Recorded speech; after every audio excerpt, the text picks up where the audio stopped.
During two near-death experiences, I was shown something about the afterlife that completely changed how I see heaven, hell, and human life itself.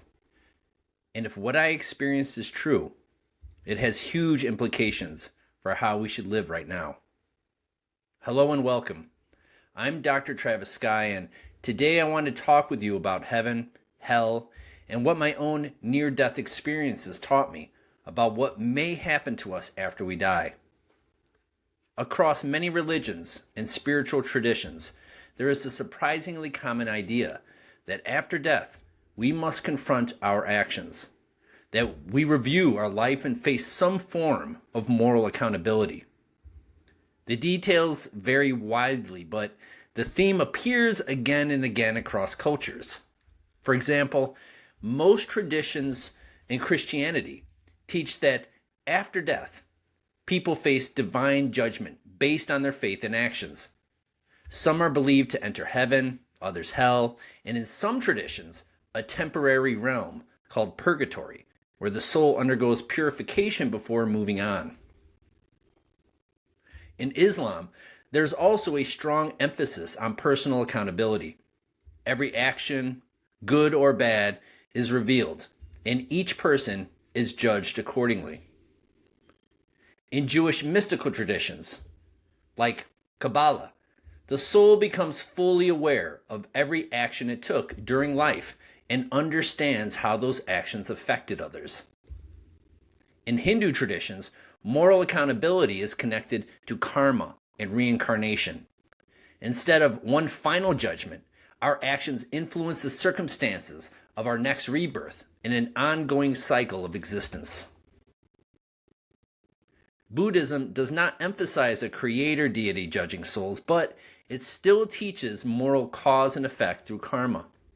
Eventually, each person confronts the consequences of their actions. The ancient Egyptians described one of the earliest moral review systems that we know of. They believed the heart of the deceased was weighed against the feather of truth. If the heart was heavy with wrongdoing, the soul faced destruction. If balanced, the soul could enter the afterlife.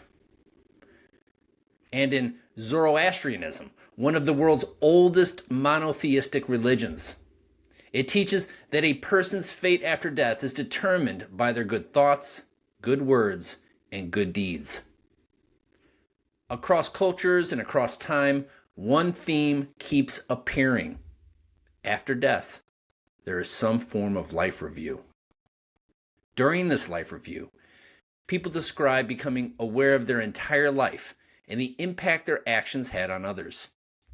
This idea appears in religious teachings, mystical traditions, and also in modern reports of near-death experiences, or commonly known as NDEs. What I'm about to share with you comes from two near-death experiences that I had more than a decade ago, when a ruptured brain tumor nearly killed me. Those experiences shattered the foundations of my ego-driven worldview. But they also opened my mind, my heart, and my spirit to truths I never expected. One of those truths was about what happens after we die. And I'll be honest with you, when I first received this understanding, I didn't want to believe it. In fact, I wanted there to be an eternal hell. Now, that might sound strange, but growing up, I had accepted the traditional Christian idea of heaven and hell. I believed that if someone lived a cruel and destructive life, they would eventually be sent to hell and suffer forever. Now, that belief gave me a strange sense of justice. It meant that no one could escape accountability. But what I came to understand is that reality may work a little differently. There is something like hell, but it isn't eternal, and it isn't imposed by God as punishment. In a sense, it is something we create for ourselves. When we die, we go through what many people describe as a life review. We see the events of our life unfold. We see the choices we made, the moments where we acted with love, and the moments where we did not.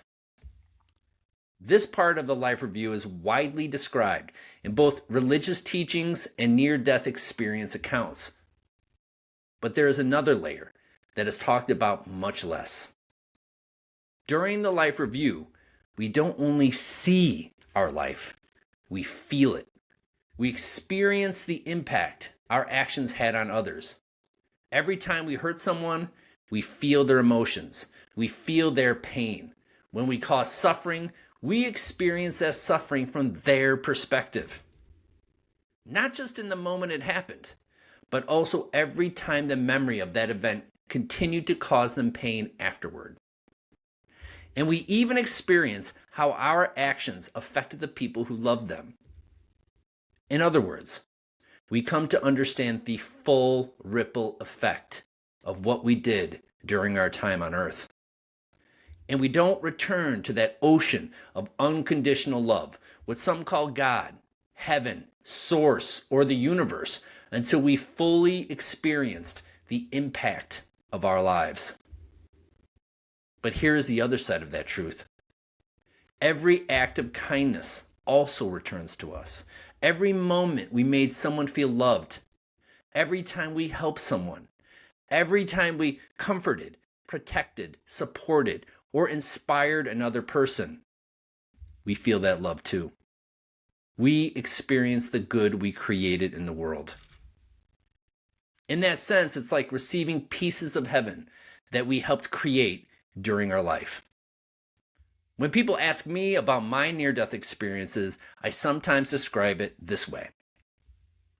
Our life review allows us to feel both the wounds we caused and the love we shared, and both of those things matter. I share this because many people carry deep anger toward those who have harmed them. Sometimes it feels like those people simply got away with what they did. But if what I experienced and what many others report is true, then no one escapes the consequences of their actions. Every harmful choice leaves a record. Now you can think of it like some kind of cosmic bank account, where every action we take, good or bad, gets deposited there. And when our lives end, we receive the balance. If we cause suffering, we experience that suffering. If we created love, we experience that love. Many religions describe something similar through the idea of purgatory, a temporary state where the soul confronts its actions before moving on. From what I've experienced, that idea may not be entirely wrong. But here's the important part. No matter how much harm someone caused during their life, once they fully understand and experience the consequences of those actions, they eventually return home, back to that ocean of love and light from which we all came.